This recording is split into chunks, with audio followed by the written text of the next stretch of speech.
bariyang 25 centavos. Ayan. Apat na year ang meron tayo. Ano to?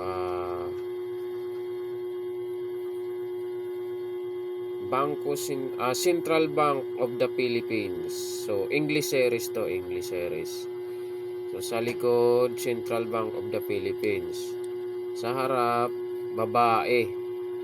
Babae na may dalang sulo. Tapos, may bulkan doon sa kabila naman. Yan, mahaba buhok niya. Ang year na mayroon tayo is 1958. Mayroon tayong 1958. Ayan, 1958 yan. Tapos, mayroon tayong 1962.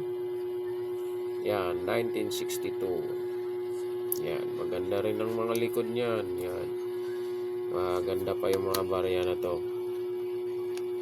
Tapos, 1964.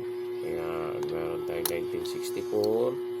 Yan, maganda rin ang likod ng 1964. Tapos 1966. Yan, 1966. Yan, maganda rin ang likod ng 1966. So, composition nito is copper, nickel, and zinc. So, yun po yung composition niya. So, maraming salamat po.